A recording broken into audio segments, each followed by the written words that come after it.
Welcome to quarter two. I'm sorry I wasn't able to meet live with you today. I had something come up with my kids, so I needed to run out. I apologize. But I'll be back next week for a live session with you all. Really, since it's the start of the quarter, I just wanted to kind of go through some of the nuts and bolts again with you. As you're starting quarter two, the first module, it's a repeat of the first module from quarter one, but I had some new enrollments, so I wanted to make sure that students had this information.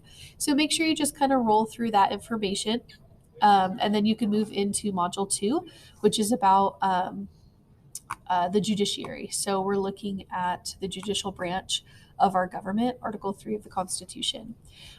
So for your virtual class today, since I wasn't able to meet live with you, I just want to go over some things for this first work module, and then I'll have you answer a couple of questions for your assignment portion. First thing, when you get into your Nearpod, we've discovered that if you complete your Nearpod all in one sitting, it actually works better. So try to start these when you have a chance to work through the entire thing, and then your report will be more accurate. Okay, so that's something that we kind of figured out partway through the term. I tried to put comments, so if you end up not completing all of it, you're welcome to go back in and complete it and get more credit. From there, we've got our discussion about judicial appointments. So remember, you want to make sure you're using the minimum response length. So for all the discussions, your initial post should be 8 sentences, and your follow-up post for a classmate should be 4 sentences. So you want to respond to the questions using 8 full sentences. Make sure to check spelling, grammar, capitalization, things like that, punctuation. And then you want to read through the comments that your classmates posted, and you want to respond to at least one person with a minimum of 4 sentences. So some people are losing credit just for not following those guidelines, so make sure you're doing that.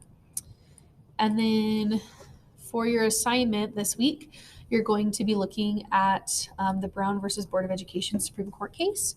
So it's a pretty huge landmark case, and it really fundamentally changed how education was offered to students throughout the country during a time when a lot of things were still segregated.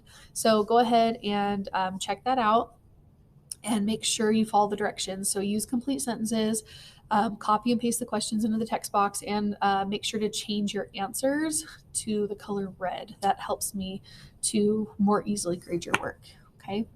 Other than that, for today's live class, to get credit after you have watched this little video, I'd like you to open the assignment and just tell me 2 things.